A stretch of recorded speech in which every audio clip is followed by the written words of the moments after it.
sisters. So welcome to this very special video blog for the end of January, celebrating Martin Luther King Jr. Because as you know, January 15th is Martin Luther King Jr.'s birthday. Happy birthday, MLK. I know if you were alive, you would be celebrating in all its fullness. So to celebrate you, to honor you and your memory, I am doing a video blog talking about what MLK Day means to me, what being Black means to me, and some of the things that I have gone through personally regarding my race. So I am going to be talking kind of from a script, so I don't get off kilter. So bear with me, but sit back, relax, and be inspired by this special video blog from Call Your Sister. I have talked about my racial identity issues in previous blog posts. If you go back to the previous year, in January and February, I have mentioned it. I will link those specific blog posts if you want to be able to read those and know exactly what I'm referring to. With my racial identity issues, I am going through therapy and healing through my past traumas regarding it. I have not always been accepted by my peers, especially my Black peers. And as a youth, this was very difficult for me because when you're younger, like, you want to be accepted by your peers. That's a very, very big thing and a very big aspect of you being social.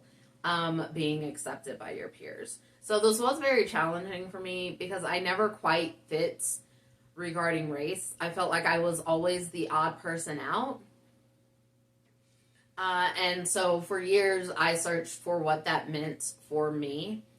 Fortunately, now that's not a question that I have. That's not a necessity that I feel that I need, being accepted by my peers, because I am a wonderful, amazing, awesome, fierce human being. And if nobody else recognizes that, that is their loss, not mine. But it did take me several years to figure that out. So I hope this encourages you to find your voice, find where you fit. And, you know, maybe if you don't fit in anywhere, that means that you just need to create your own brand and pave the way of your own journey. So some of the things that I heard that have been said to me were, you sound too educated to be Black. You don't look Black, you look South American. Well, your dad is white, so technically you're not really Black. Both of your parents would have to be Black in order for you to be Black. How does it work with your culture and how you identify? Do you ever side with the KKK?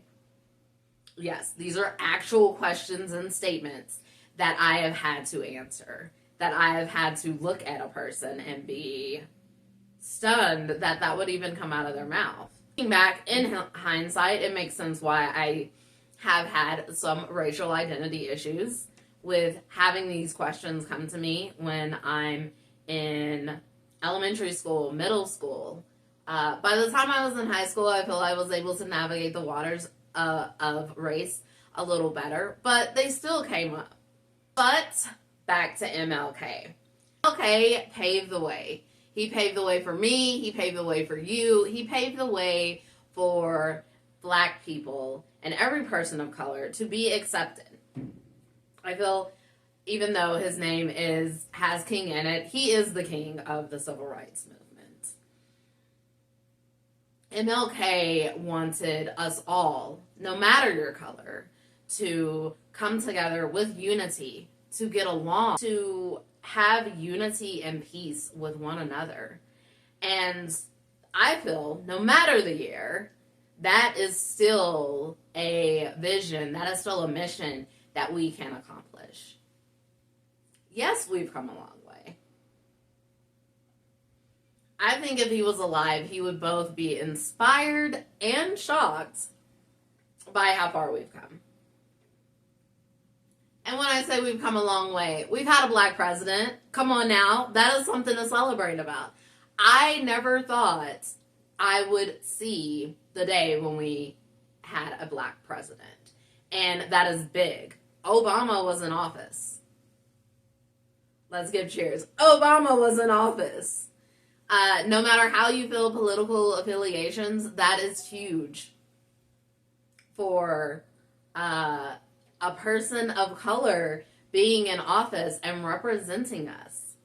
Such entertainment stars as Viola Davis that have gone through struggles and persevered.